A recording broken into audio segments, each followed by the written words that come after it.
Fangela, Gadijeri,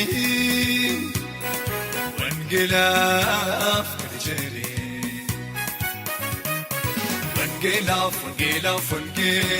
Fangela, Gadijeri, Fangela, Gadijeri.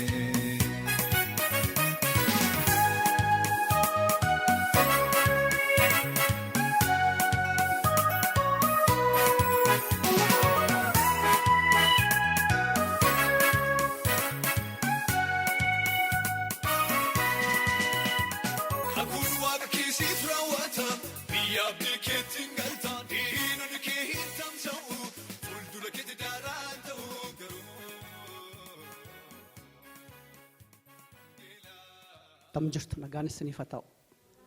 Nagaa keessanii bagga nagaan nu eeddanii ameen dhaqa. Yeroo hundumaa gaafa isin bira dhufuu akkan mana koo gara biraa yookaan waldaa koo gara biraatti dhufetti natti dhaga'ama.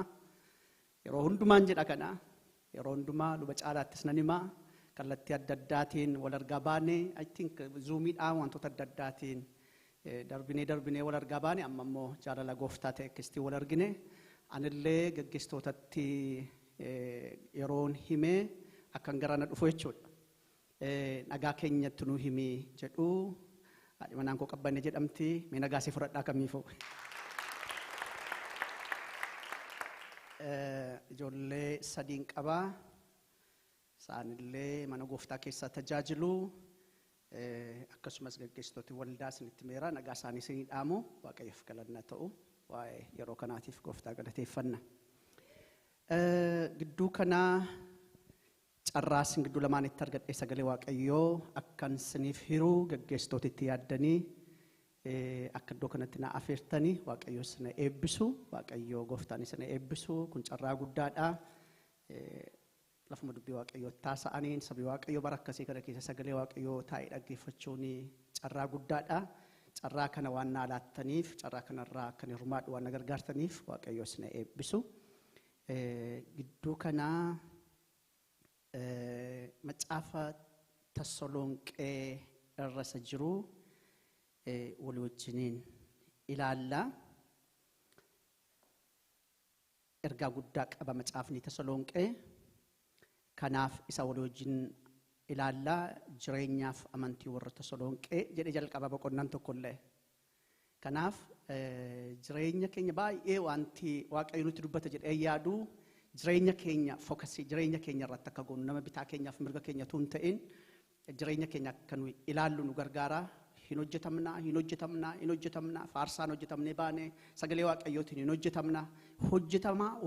hojjetamaa taane illiveet nu godha sagalee waaqayyoo asii ol. Akkasiidha hojii waaqayyoo jechuudha. Jalqaba waaqayyoo gaafa gara namaa dhufu macaafa kakuu haaraa keessas kakuu moofaa keessas yoo ilaaltanii inni jalqabaa sagalee sanii dhufa. Sagaleen dhufee jireenya keenya hojjechuutti ka'a jechuudha. Galagaggalchee isa isaaf hin taane irraa harcaasee waan irra jiru hundumaa bubbee irraa kaasee gara yaada waaqayyootti gara laphee waaqayyootti asii ol nu butaa deema. Isa booddee biyya lafaa kana irraanfachaa deema. Illiveettaan waa'ee isa lafaan ilaalinaa gara waaqaa ilaalaa jedhe Qolaasiyaas boqonnaa 3 yoo ilaaltan yaadattan gara isa waaqaa ilaalaa jedha. Kun kan inni ta'u lafaa ka'ee miti jechuudha.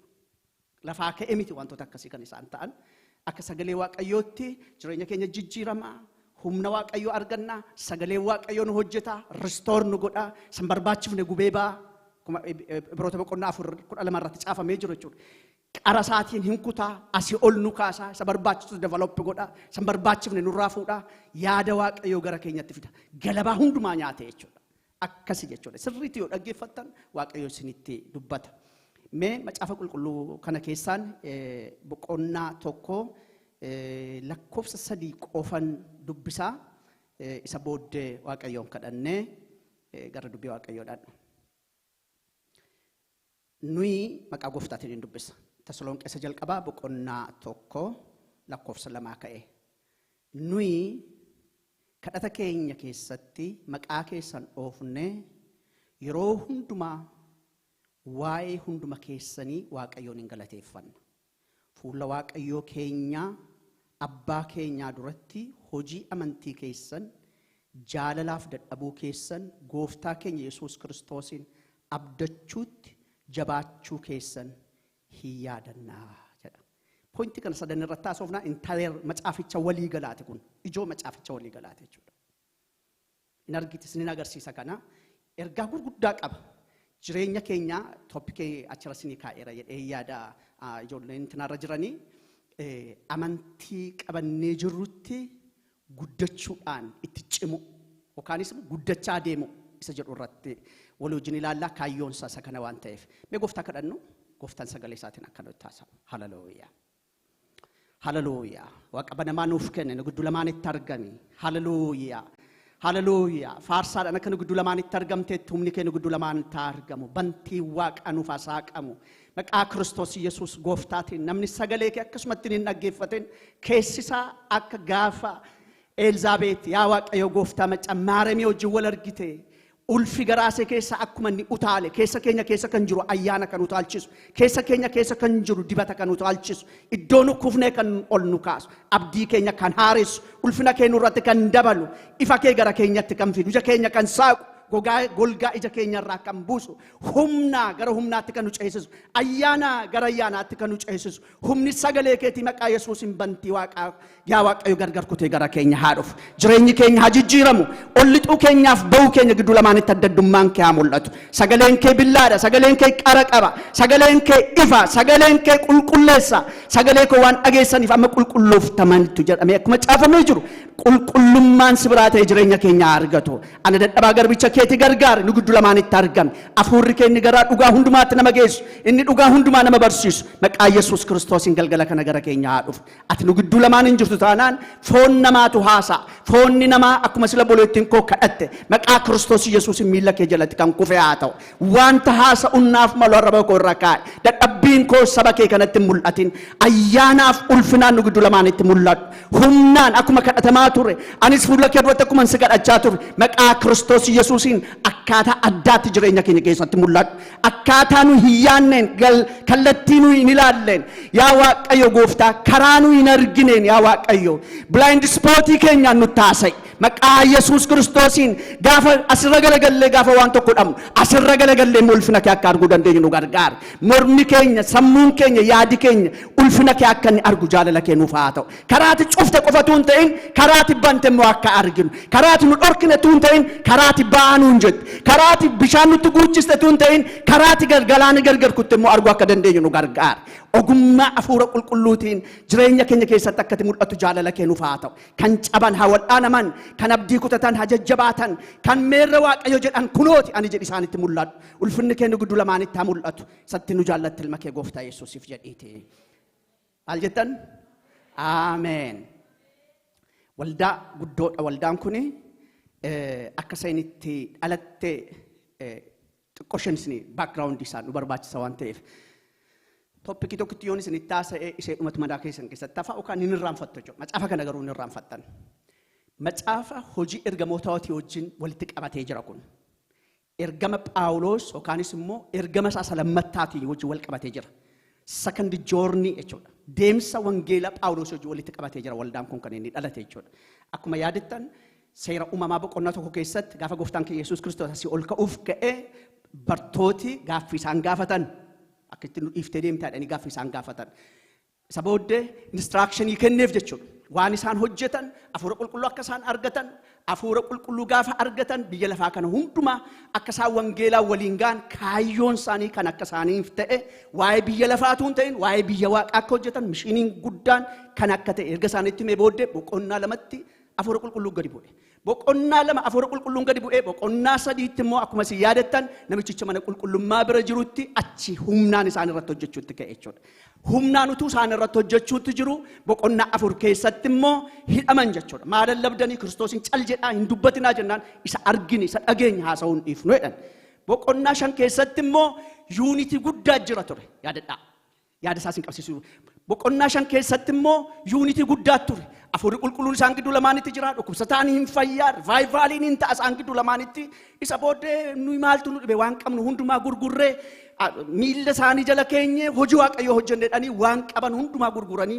bartootatti kennan jechuudha Anaaniyaa Saphiiraa yaadatu iddoo sana irratti jechuudha kan isaan ta'an. Qabeenyaan sun erga walitti qabamee booddee boqonnaa 6 keessatti immoo nyaata irratti wal lolan jechuudha. Daaqunii maaloo inni jedhama achi keessatti jalqabe jechuudha.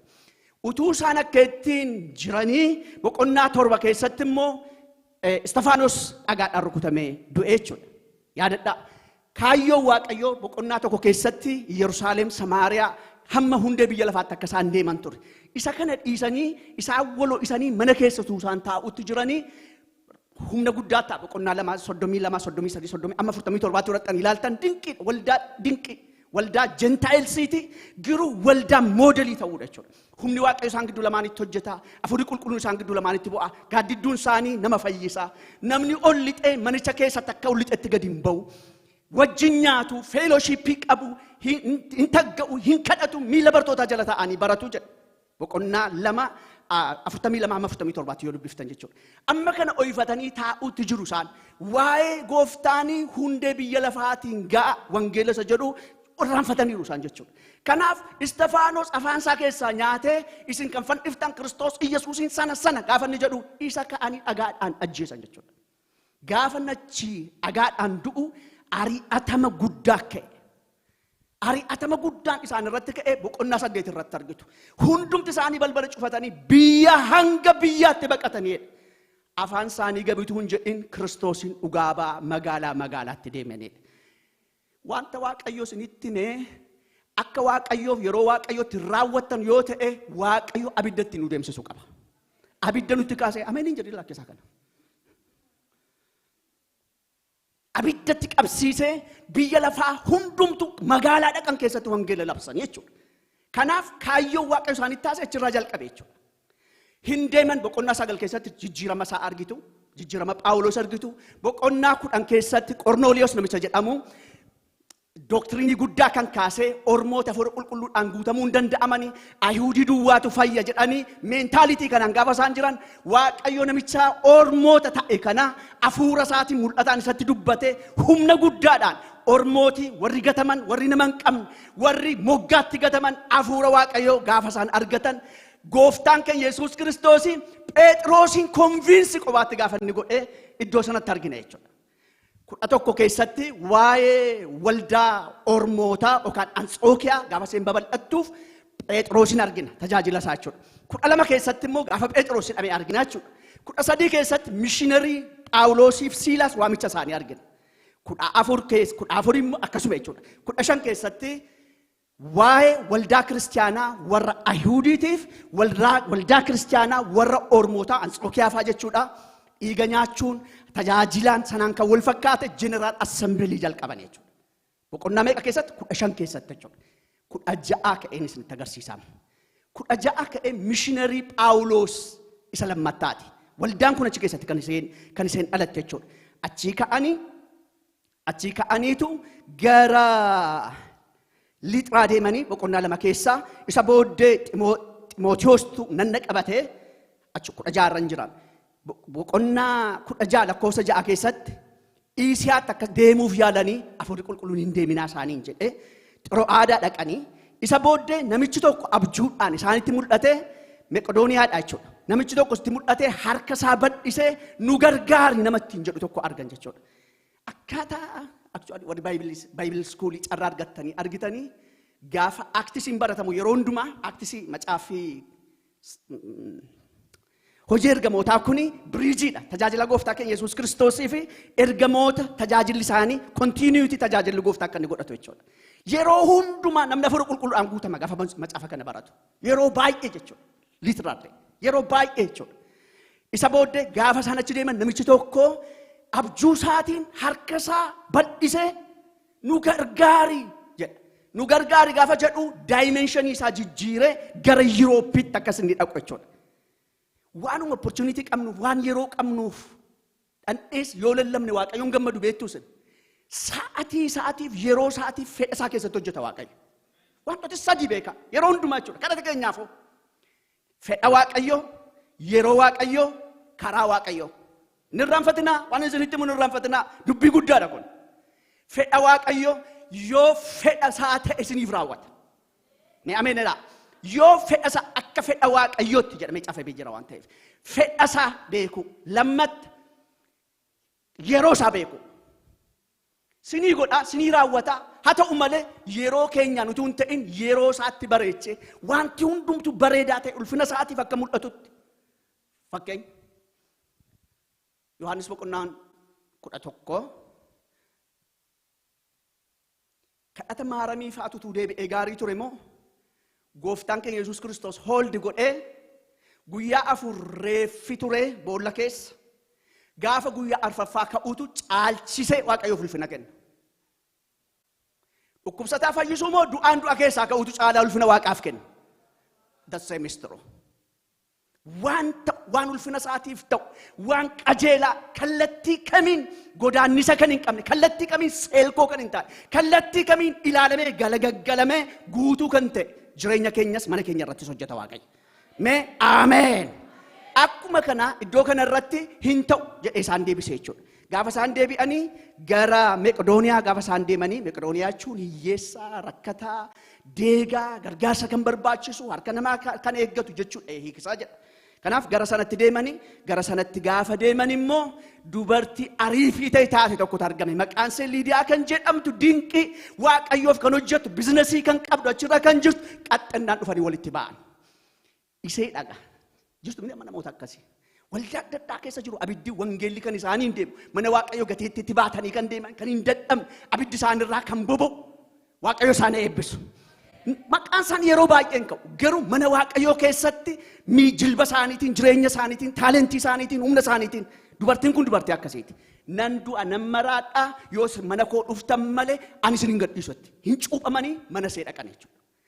Gaafa mana ishee dhaqanii iddoo sana keessatti dedeebi'an takka mana qulqullummaa keessa wantoota adda addaa keessa dedeebi'anii dubartiin seexanaan qabamte tokko namoota Waaqayyo seexanni soba naasofti baay'ee beekaa sana.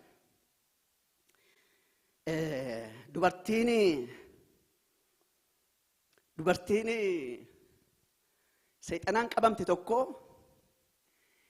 ergamoota Waaqayyoo boqonnaa 16 akka irraa argattu. Namoota Waaqayyoo karaa Waaqayyoo namoota nama agarsiisan kana jettee guyyaadhaa duukaa deemti. Lubbuun gamnaani Phaawulosii I think sodaate natti fakkaata. Sodaate doonsaa dogaarii miti argita. Amma gadi bu'ee argitu. Bay maqaa Yesuusin jennaan qorophistee xap jette lafa boote. Ani mul'ata isaan na dhiba yeroo ta'e tokko ijoolleen reef jalqabna nuyi amantii. Har'anaa se'e takkaa se'e beeku waggaa dheeraadha. Mana barumsaa fixeene biyyan itti dhaladhe keessatti namoota walitti qabee nama jalqabaate iddoo sanatti sana. Ijoollee hiriyaa akka kooti walitti qabee wangeela jalqabe jechuudha iddoo sanatti. Anis baay'een beeku garuu namoota walitti qabeen jaalala Waaqayyooti beektu gargaarsuma Waaqayyooti. Namoota walitti qabnee barsiisota ijoollee kutaa 12 fixanii namoota dargaggoota walitti qabnee mana dhokataa keessatti jalqabne. Mana dhokataa keessatti jalqabnee ji'a ga'ee ji'a 2 ga'ee achi waradaa istaadaariin poolisii nutti ergee sassaabanii mana hidhaatti nu naqan. Mana hidhaatti nu naqee waradaa istaadaarii jechuudha. Bulchiisee waradichaa jechuudha. Hin dhufe. Maanni beektu waan hidhamtaniif ennaan hin beekneen. Hin beektanii hin beekneen. Gubbaadha hamma dhumaatti amantiin beekamne fiduudhaan limaatii isa jedhamuun orkuudhaan amantiin taane fiduudhaan namoota akka isaan kanan goone gochuudhaan dhoksaa keessatti nama walitti naquudhaan maal jechuudhaan jedhee erga haasa'e booddee kan kana natti mee isa sin gidduu jiru kana nuun jedhe.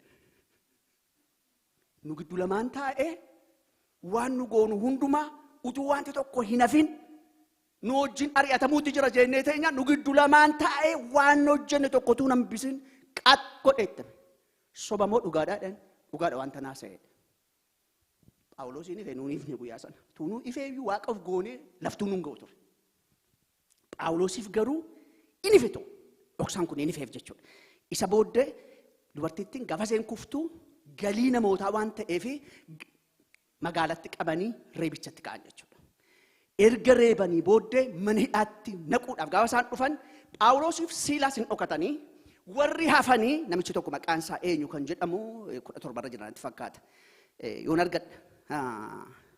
Yoosaan nama jedhamu jechuudha. Mana Yoosaan keessa turanii mana Yoosaan keessaa Yoosaan nami jedhamu kun Phaawulosiif Siilaasiin ossee amantoota xiqqaa kan jiran fuudhanii deeman jechuudha.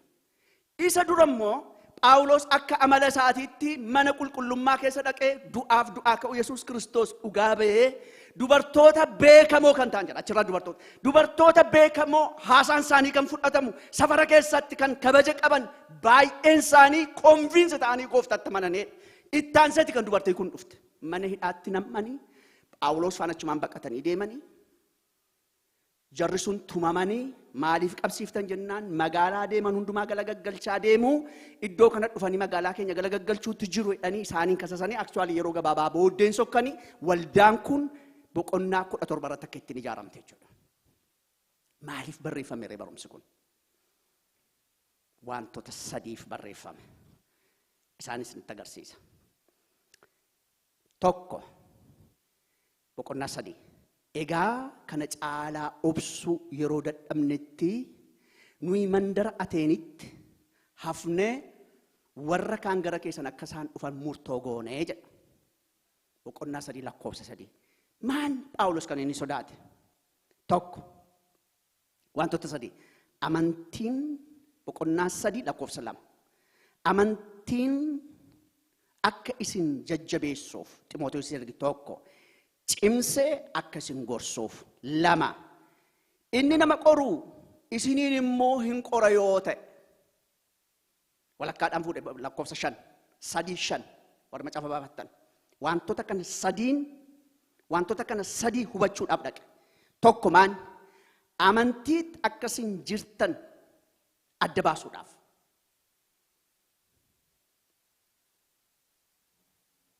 Itti jirtu.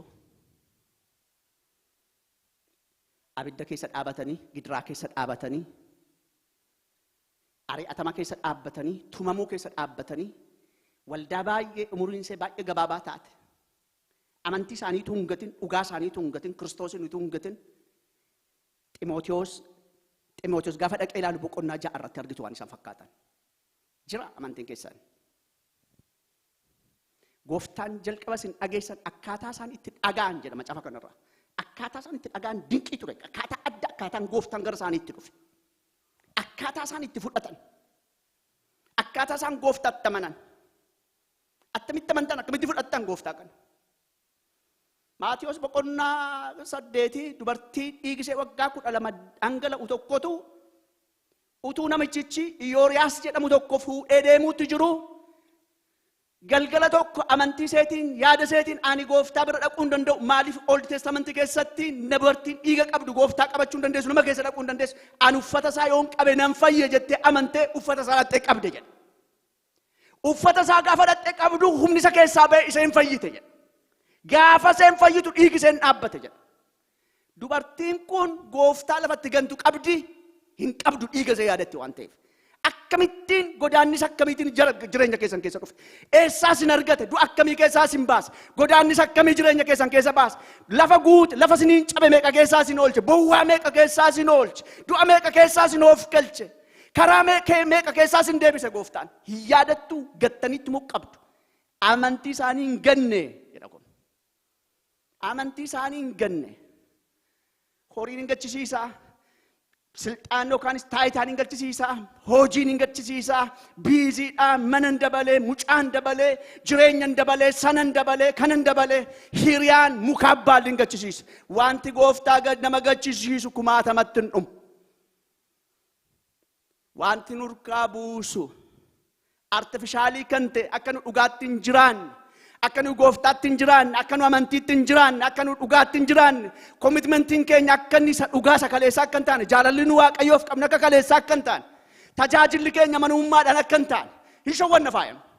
Dur gaafa ijoollummaa keenya baqannee, dhokannee, halkaniin deemnee, dhoqqee keessa deemnee, eessaa dhaqxe yoo nuun jedhan iddoo biraa dhanna, ergaa dhanna inni mana Gooftaa dhanna. Amma sababii ittiin mana Waaqayyoo keessa hafantu sababii barbaadama. Jaalalli keenya hafee jaalalli Waaqayyoof qabnu mana Waaqayyootiif hojii Waaqayyootiif qabnu jira. Kadhatteemni tokko nan bisin jette. Tokko nan bisin waa waaqayyo isa keessa kaa'e naan jette. Kanaaf inni hima jechuudha. Amantii isaa keessan gattaniittu. Cimsee akka isaan gorsu. Kanaaf hin dhufe miti. Yoo nu walitti himne malee, yoo nu wal deebifne malee, firoota koo nu taphachiisee boollatti kan nu naqu kumaatama. Dhugaa fakkaatee sobaan, karaa fakkaatee karaa dogoggoraatiin, dhugaa fakkaatee asii achi gaafa deemnu dukkanaan keessaa bahuu dadhabanii namooti meeqa liqinfamanii kan hafan, afaan isaanii duwwaan kan dubbatu, keessi isaanii duwwaa kan ta'e, waltajjiin isaanii kan bade, horiin kan garaa isaanii jijjiire, jireenyi kan jijjiire, mana fudhachuun kan jijjiire, feesbuukiin, miidiyaan kan jijjiire, kumaatama waaqayyotu lakkaa'isa. Jira amantiin keessan akka isinitti hin kufneef, inni nama qoru akka isaanii hin qorreef jedhee kana sadan haasa'a. Kana miti kaayyoon koo baay'ee. Gaafa Ximootiyoos kana sadaniif dhaqe jechuudha. Amantiin isaanii ilaaluudhaaf. Abidda keessatti amanan waan ta'eef, gidiraa keessa jiru, rakkoo gurguddaa keessa jiru, akka isaan isa kanaan abdii kutatanii boodatti akka hin deebine. Isaan abidda keessa taa'anii Gooftaa keenya Yesuus Kiristoos hamma du'aatti nama hedhanii jiraatu. Nuyi garuu iddoo baay'ee mijaa'aa keessa teenye Gooftaatti jiraachuu dadhabna. Charchii dhaquu dadhabnaa. Tajaajila fa'aa dadhabnaa. Mana Waaqayyootiif yeroo kennuu dadhabnaa. Mana Waaqayyootiif kennuun hir'ina nutti fakkaata. Yeroo keenya Waaqayyoof kennuu nuti kanatti guuttadhee jennaa. Maaliif hin deebi'ee kana keessa?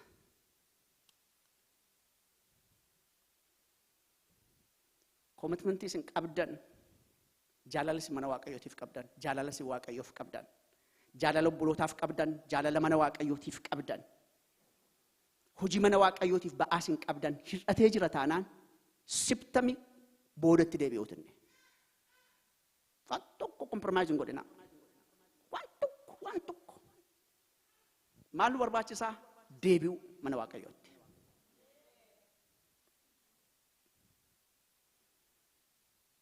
Jarri kun utuu nu taphachiisanii meedaa keessaa nu baasu. Kanaaf jireenya keenya ilaalu. Gaafa dhaqee ilaalu, gaafa Ximootiyoos dhaqee ilaalu, amma garuu Ximootiyoos isin bira ja'a.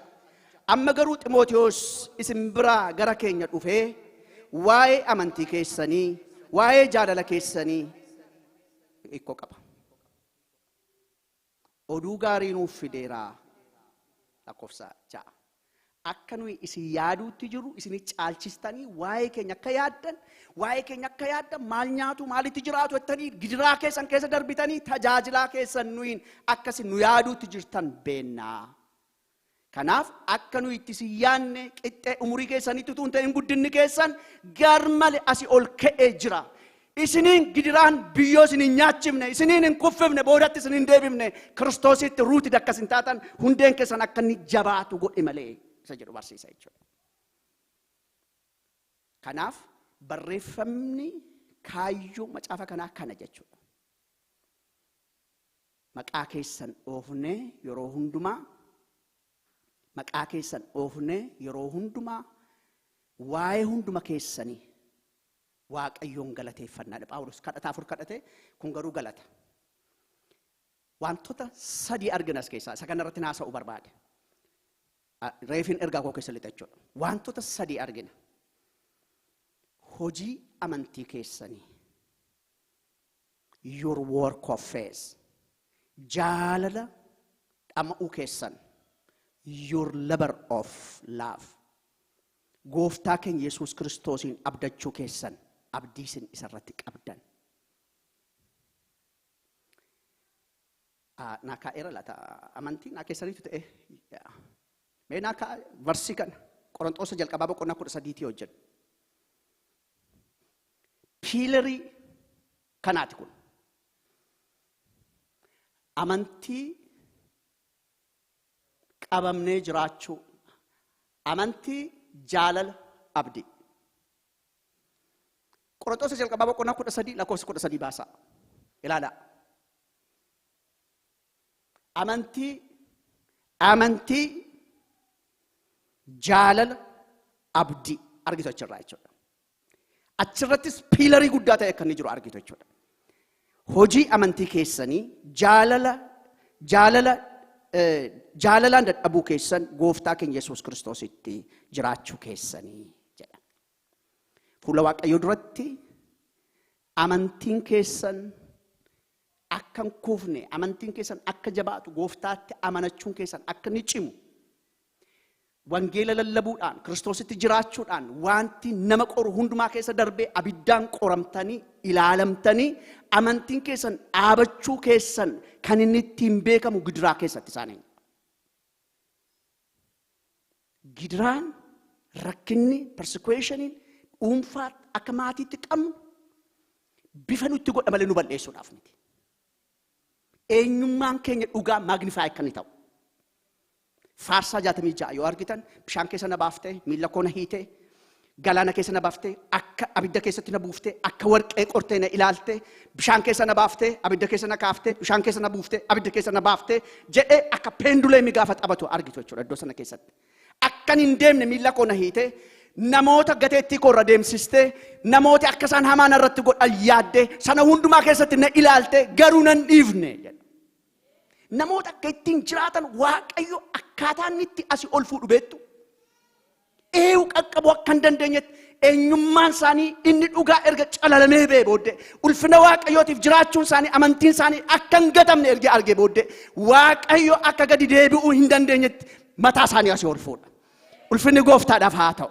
Kana macaafa qulqulluu keenya keessaa dubbisaa ilaalaasin. Efesoon boqonnaa 3:16. Eenyummaan keessa inner being isa jedhamu. Eenyummaan keessan keessaa akka ni caalchisee cimu. Inner beingin eenyummaan keenya ni dhugaa. Eenyummaan keenya ni Kiristoositti sirriitti guddachuutti develop ta'uun irra jiraatu. Erga ta'ee booddee jaalala Kiristoositti erga guddattanii booddee jaalalli Kiristoos asii gadi fageenya isaa, akka bal'ina isaa, asii ol fagaachuun isaa, deebsii isaa asii gadi, bitaaf mirgaan bal'achuun isaa erga beektanii booddee Waaqayyo gooftaan maccaa kadhata isin kadhattan caalaa dachaa hedduudhaan baay'isee caalchisee isin eebbiseera. Wanti baay'een kan inni nuuf hin taane beektu as hin geenye nu fudhatee deema. Nu fudhatee deema wanti baay'een. Kanaaf hojii wayyu tokko yoo nuu kenne tajaajila dhaamna. Wanti ta'u gaariin tokko yoo nuu kenname tajaajila dhaamna. Wanti tokko yoo dhufe amilkoo dhaamna. Wanti nu eebbi keenya hundumtu mana Waaqayyoo keessaa nu baasa. Kanaaf yeroo hundumaa akka nama hospitaala namatti kaa'an kan. Maal maqaan isaa? Ayvi lakkoofsaan nutti kennama akka nu hin duune akka nu hin jiraanneef. Isatu nu danda'a waan ta'eef jechuudha. Namooti meeqa liqinfamanii jiru kana keessatti. Mana Waaqayyoo keessatti akka nu hin guddanne.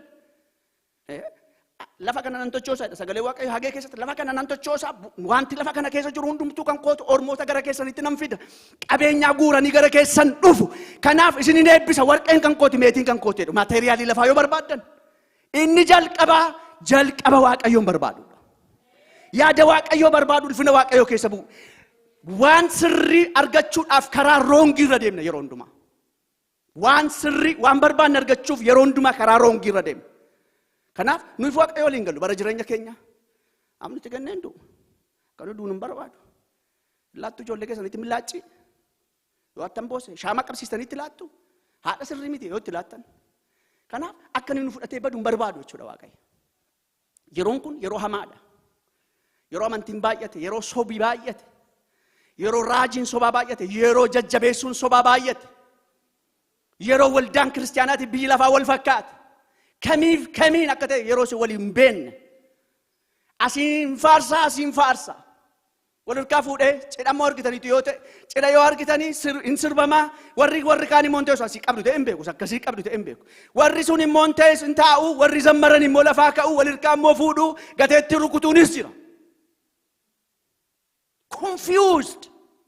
Manni qulqullummaa Waaqayyo yeroo ni daffarame, madirakii Waaqayyo yeroo daffarame. Namni macaafa qulqulluu nyaadhu gaafa jedhu macaafa qulqulluu cicciree gaafa ni nyaatu. horii fidaa nama geeroonni gowwomsu wanti hundumtu horiin kan wal qabate. Bizinesiin manni waaqayyo bizinesii kan ta'e lubbuun namaa bizinesii kan ta'e Kiristoos fannoo irratti cinqii meeqaan namoota meeqa lubbuu jireenya bara baraatti galchuudhaaf garbicha ta'e cubbamaa ta'e fannoo irratti harkifame meeqallajaa kan namni meeqatti taphatu yeroo inni barannitti ta'e. Warri waaqayyo hin beektan kanaaf hin dhaabattan yoo ta'e maaltu dhaabata? Firoota koo eenyu dhaabata kanaaf? Dhiiga Kiristoosiif eenyu dhaabata? Gatii Kiristoosiif eenyu dhaabata? Waldaan kiristaanaa bizinesii ta'e. Lafa deemtan hundumaatti sinii kadhatamnaan horii gaafatamtu sen. Kanaaf Ximootewoos kanaaf Phaawulos Phexros kan inni haasa'u. Kani waldaa kiristaanaa balaa godhe jechuudha. Akkani jabaatu kan inni godhe waliin beektan. Eewun akka ta'e hin beektan. Maaliif hundumtuu gooftaa faarsa, hundumtuu afaan haaraasa, hundumtuu ija junuunfatee Facebook irra jira, hundumtuu silkii isinii dawwala, hundumtuu harki keessan gabiin qabu, isinis olii gadi dawwaltu, isinis gabiin qabdani. Akka namni waa tokko isinii godhu eessaa dhalattan isin? Eenyuuf waaqayyo abbaadha, eenyuuf orma waaqayyo? Eeyuufi waaqayyo meenatti maasin? Korrespondansii maalii barbaada waaqayyo? Ati mucaadha dhiiga isaatiin kan bitamte gatiin kan sitti ba'e mana waaqayyo keessatti kan jiraattu kan kooti kan siin jedhe bara baraan si jaallate hamma dhumaatti kan si jaallatu waaqayyo macaati. Haleluuyaa. Firoota koo waaqayyo nama waliin caalchisu. Jaalala koo bara baraatiin si jaalladhe waaqa nuun jedhudha. Haala hundumaa keessa kan nu baase, kan nu gargaare, kan nu wajjin ta'e, sinin gatu kan nuun jedhe, sinniisu kan nuun jedhe. Gaafa namni nu qaqqabuu hin dandeenye du'a keenyaaf jireenya keenya gidduu kan lixe namni yeroo hundumaa kan nurraa gore ani kan keeti an sinniisu kan nuun jedhe. Lafa duwwaa keessa kan nu baase gaafa namni jirus gaafa namni hin jirres kan nu duukaa dhaayinamne bara baraan waaqa keenya kan ta'e tirkannee kan nu jalaa hin cabne kan nu hin dhiifne kan nu hin ganne kan nu hin tuffanne waaqa akkasiiti kan nu qabne.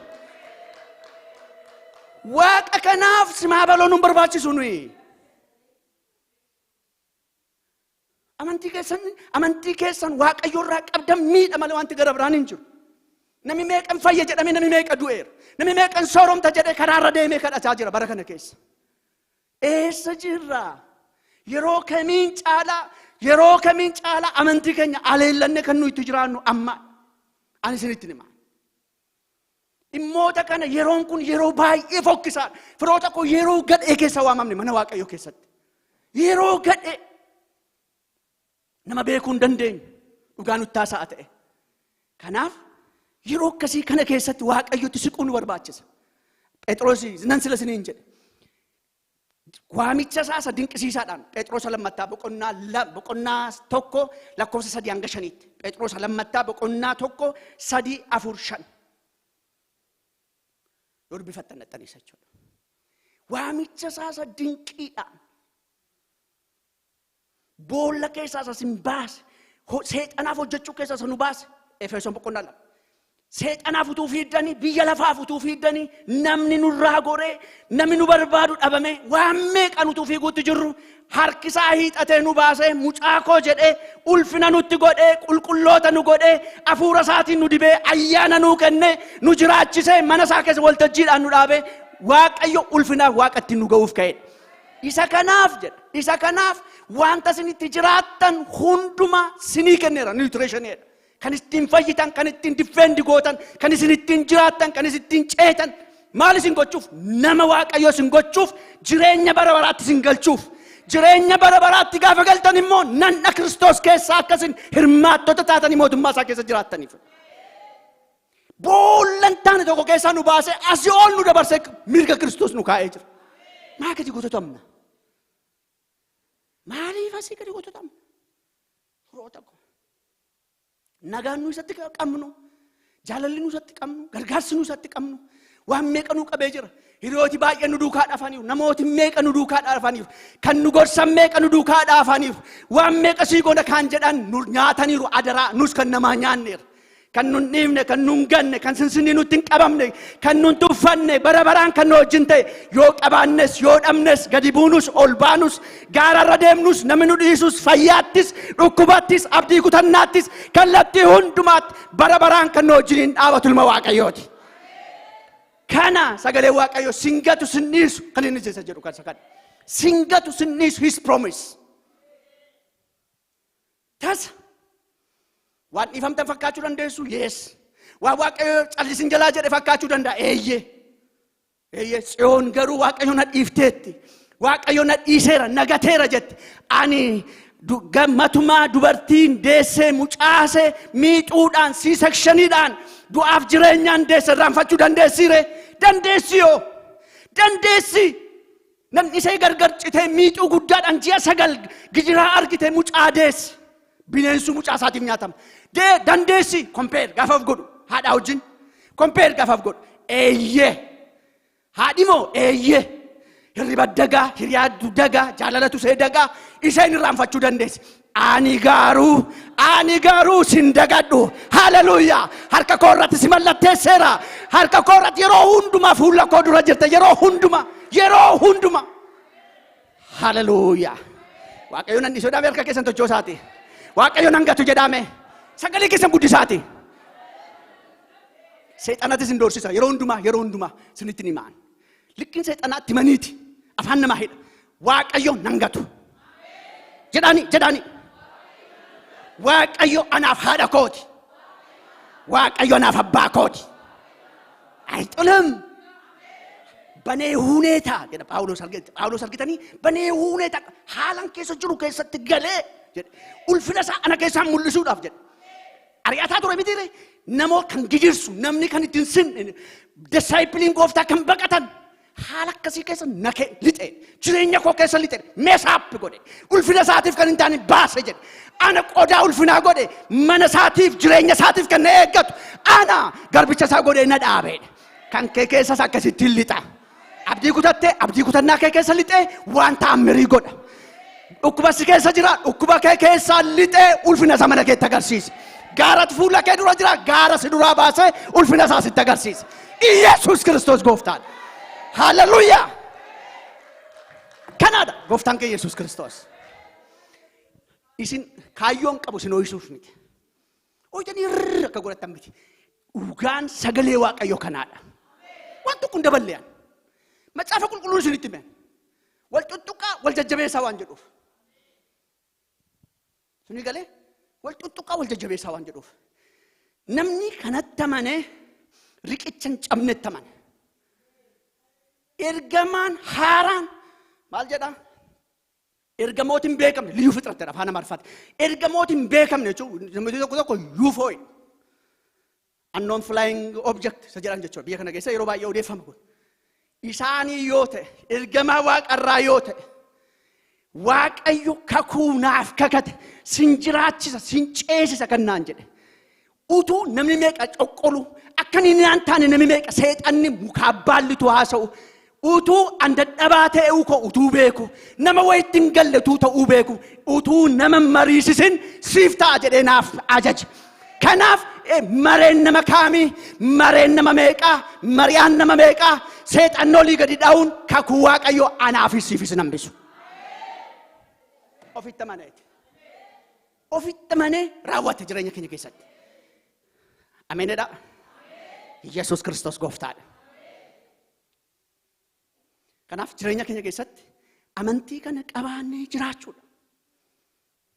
Kiristinnaan tifoozoo miti. Dhageessanii Kiristinnaan very personal decision. Abbaa manaaf haadhi manaan siree tokko irra utuu jiranii inni tokko fuudhamee inni tokko hafeechuun nun naasisu. Hiriyaan daakuutu walii wajjin daakanii tokko fudhatamee tokko deemeedha. Abbaa manaaf haadha manaa gargar baasa.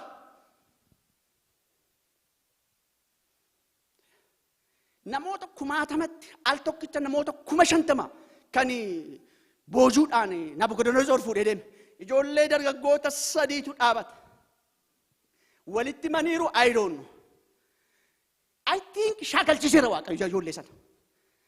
eessarraa jalqabe maqaa isaanii irraa jalqabe nyaata isaanii irraan itti fufe worshippi isaaniitti itti gale sana godhii kana godhii limitii qaba jedhan lafatti dhaabannu qaba goonee irra sakaan takka waaqa ormaatii immoo jilbi keenya jilgeenfatee hin beeku waaqayyo gooftaa maccaa isa jiraatu alfaaf omeegaa isa ta'e isan duune isan dulloomne waaqa akkasiitiif waaqeffanna malee jilbi keenya waaqa ormaatiif hin jilgeenfanne murtoo barbaada personal decision girrigirrii nuuminaa namni dhaabate namni dhiise guddaa isaati abbaan lubbuu isaa fayyifata Yesuus Kiristoos gooftaadha kanadha gooftaa duukaadha namni meeqa dacheera lubbuu keessan fayyifadhaa kiristaanaatti jiraadhaa sobaa kiristaanaan Kiristoos hin duune hin dhufuu deebi'ee abbaa firdiif dhugaa qajeelotaaf cubbamoota gidduutti hin faradu'oo kun hin ta'u taanaan ከማንም ይልቅ ምስኪን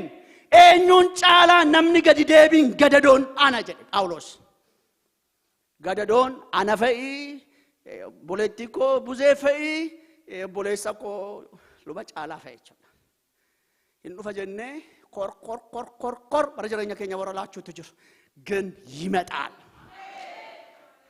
ስለዚህ መቃል ሆርዲን tokkonni haasee lafan buune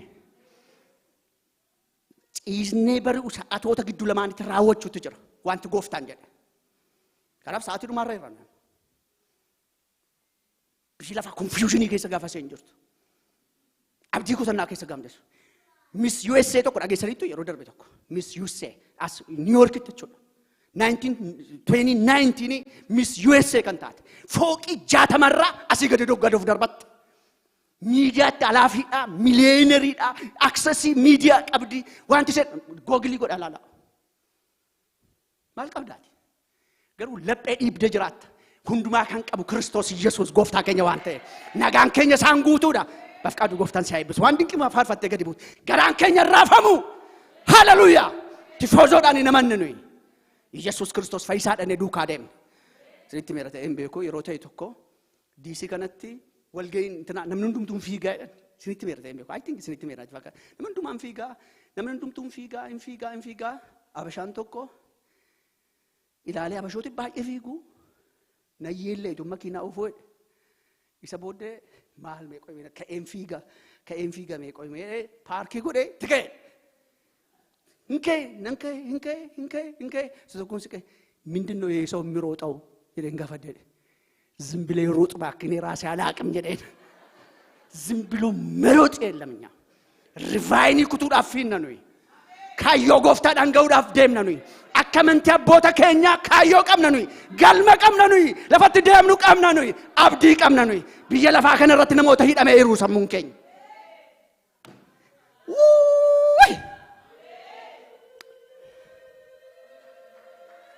አይ አብዲ ኑጅሩቱ አርግተኒ ቢየለፋቱ ፈና ኢጅናማ ከኒን አርግኔ ጉሪናማ ከንብራንገኘ ያዲ የሰን ቀቡ ያዲ ብረገው ከኒን ደንደኘ ኡልፍን ጉዳን በረበራን ቀኖል ለፈጅሩ ኡልፍን ቀንጅሩ ጎፍታው ጅን በረበራን ከንጅራን ወልጫሉን ከንጅሩ ዶኩቢ ዱኢ ገርገርባውን ወልጅቡን ጩቡን አርያተሙን ሰይጣን ከን ከሰንጅር በረበራን ቀጠነ ምርገብ ጎፍታ ከኛ ነሞ ተገሉ ሜ አሜን አመንቲን ካን ስንጨይስ አመንቲን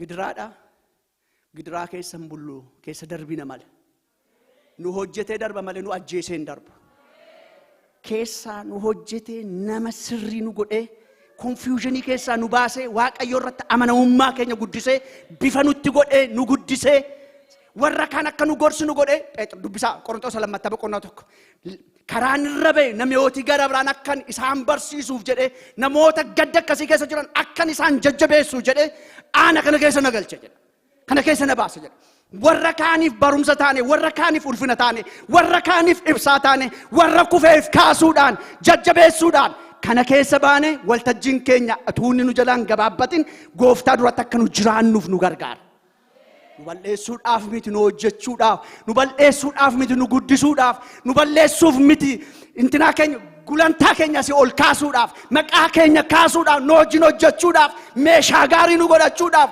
sagalee isaa akka nu dhageenyuuf, isaa wajjin tarkaanfachuu akka dandeenyuuf, mediteet akka isa goonuuf, sagalee isaa akka beennuuf. Okay? Nu balleessuun miti, si balleessuun miti. Dhukkubi yoo sirra jiraate, gaaffiin hin deebine yoo jiraate, inni yeroo isaatti abaaboo fakkeessee kaasu harka kee guutu. Akka boorseetti hidhattee facaaftee hin deebitu. Gaafa deebitu immoo deemsa keetiif deebii kee gidduu gooftaa addummaa uumuudha. Iyyesuus gooftaadha. Mee ameen. Haleluuyaa. Deemsa dhaqa keenyaaf gala keenya gidduu lamaan. Zakkaariyaas noormaalii madeeme miti yaadattuuni.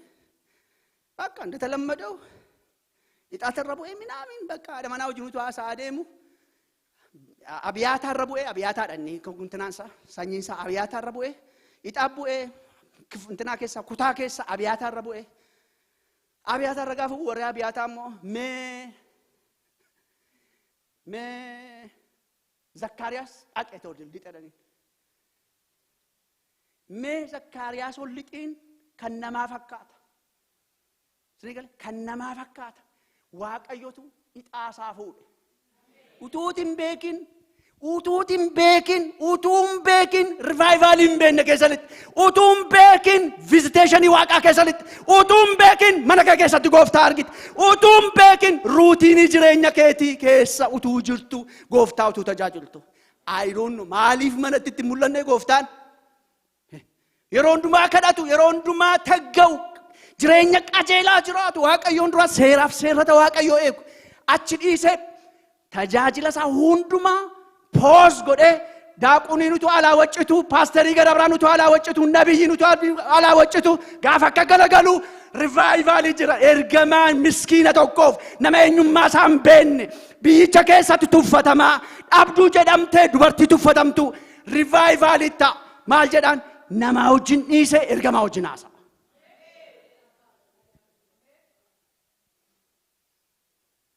Maqaa gooftaa Yesuusiin utuu isin hin beekne isiniif haa mul'atu. Utuu isin hin beekin akka tasaa.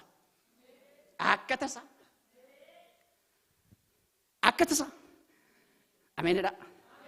Maqaa Yesuus gooftaatiin akka tasaa jireenya keessan keessatti gooftaan haa mul'atu.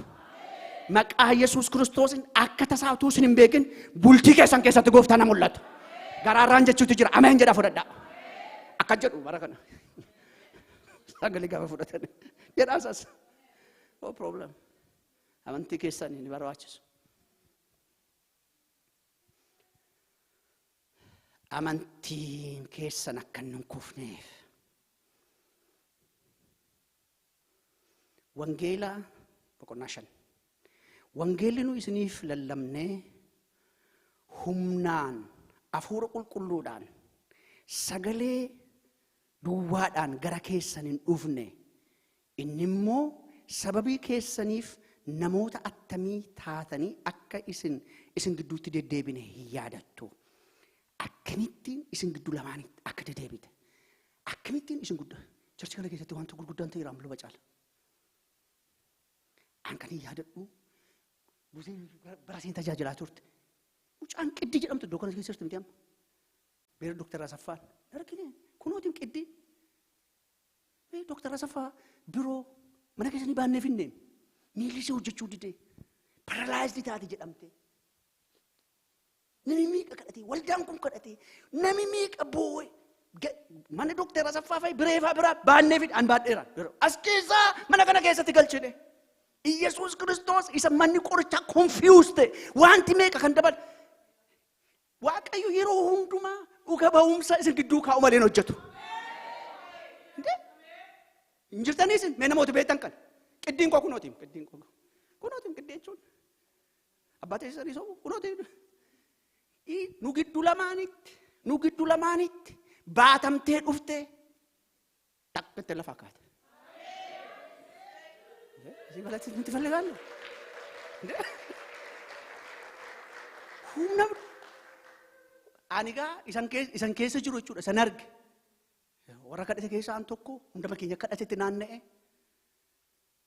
mucaan baatamtee dhuftee haadhi ijoollee meeqa Mucaasee qabuu kan hin dandeenye, mukaan deemuu kan hin dandeenye, aniyyuu qophaa koo silkiidhaan uwwee amantii godhadhee meeqatti waca jechuudha. Seenaan isaa baay'eedha. Garuu waldaa kana keessa dhuftee amantoota gidduu lamaanitti, tajaajiltoota gidduu lamaanitti, fiziishaniin tokko tuun jiraatin, namni tokko tuun antipeeni tokko tuun fudhatin, kaayituun jedhamin, harki namaatu ittiin bu'in, harki Waaqayyo asii gadi dhufee, waa haleluuyaa! Waldaa seenaa qabu, waldaa harka Waaqayyo shaakaleedha. Waldaa harka Waaqayyo shaakaleedha.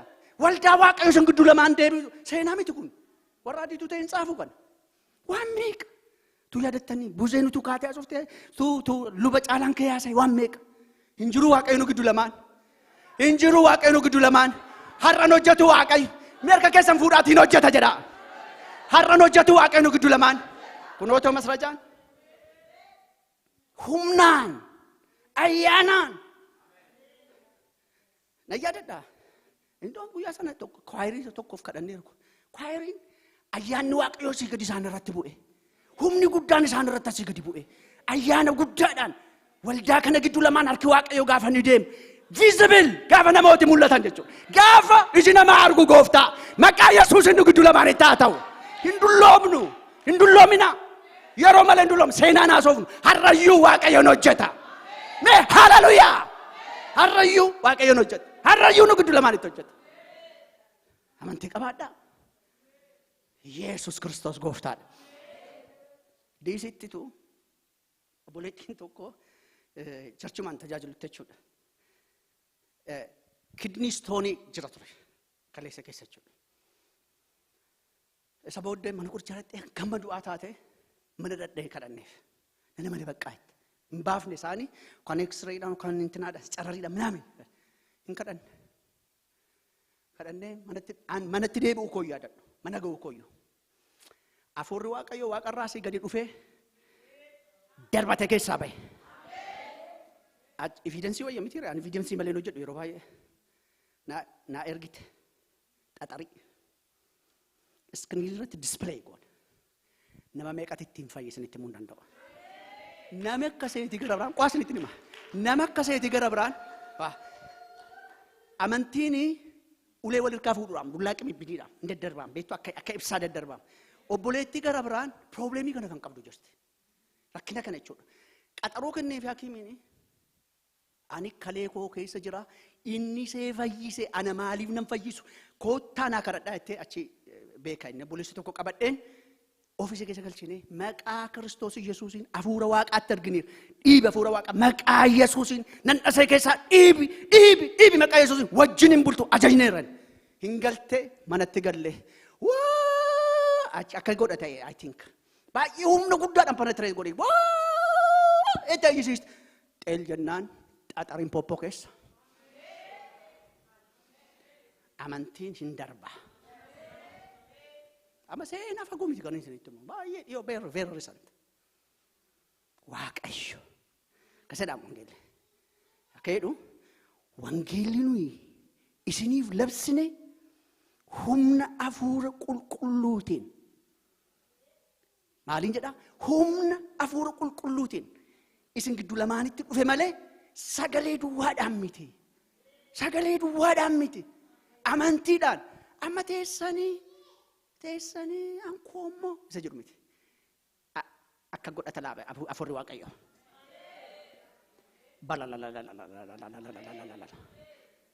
Godhata keessa keenya keessa. Yeroo kana duukaa deemaa amantii Waaqayyoo duukaa. Humna Waaqayyoo duukaa deemaa. Ana maaliif nan godhure?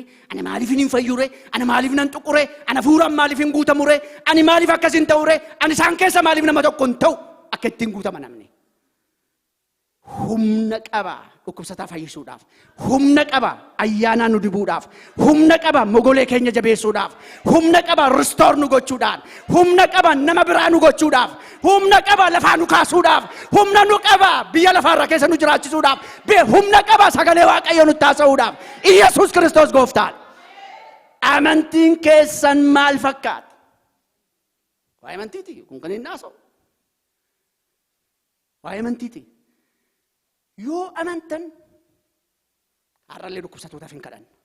Yoo amantan hafuura qulqulluu isinii kadhan. Yoo amantan ayyaana haaraa argachuudhaaf hin kadhattu.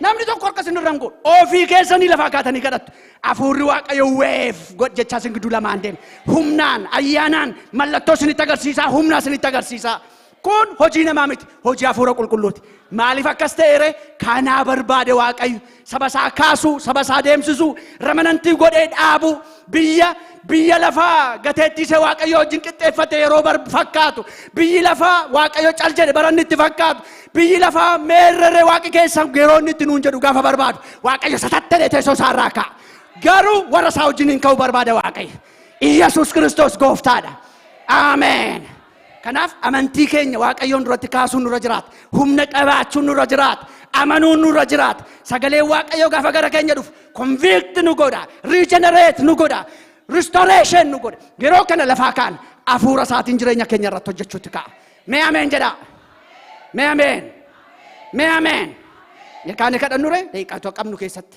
yekaane kadhannu hafuura kana keessa galaati haleluuyaa haleluuyaa haleluuyaa stay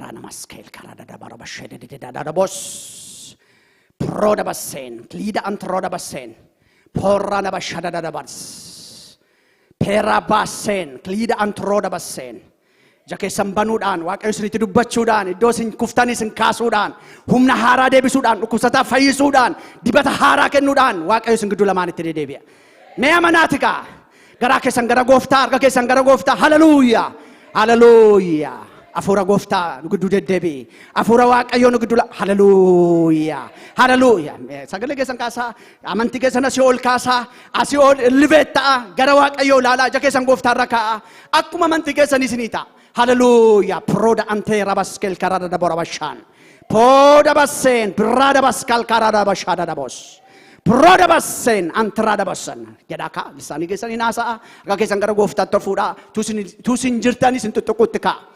haleluuyaa haleluuyaa haleluuyaa haleluuyaa jagnummaa dura inasa ina amma barbaada waaqayyo jireenya keessan kroda antrede besen poda mansen klara rabashen proda bas haleluuyaa totocha fida fura waaqayyo haleluuyaa gara keessanitti waama yeroo rakkisaadha ayinoo yeroo rakkisaadha kadhata keenya rafeera afaan haaraa keenya hafeera wanti baay'een hafeera waan baay'een nu barbaachisa waaqayyochi keessaa nu baasu warra haleluuyaa haleluuyaa proda basken taara bashada bas haleluuyaa waaqayyo isin eebbisu haleluuyaa rana maskel kaara bashada bos Pora basen era namaskal karada bashada bara para bos peda bara bash basa afan kesan hara basa tijeda basa abada male amar kargochuni nami baay'ee an ta'u kunam jeda kakasa available of god waaqayyo afura waaqayyotif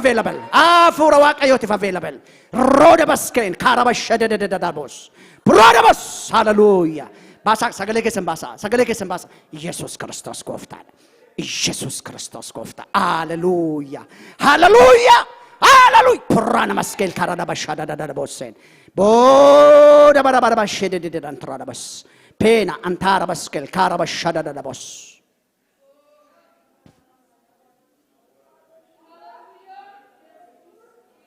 አራዳ ቦስ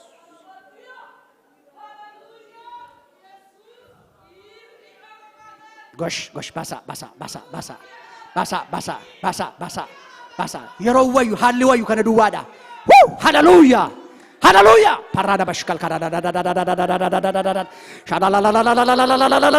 parada baskal karada bashada bos broda baskal karada bashada den trada bosken rada baskal karada bashada basken rada basoda bas peda antrada baskal karada de bosh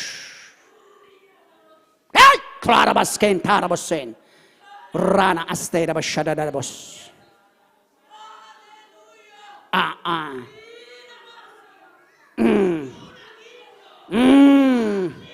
arana maskel kada da bara bashada da pera da baskel kada bashada da bos proda baseda antara bashen Jesus Kristus goftana oh hallelujah bara da bara bantrede bashada da baka ke jalkabe la kunote jalkabe hallelujah rada baskel kada da borobash broda basen hallelujah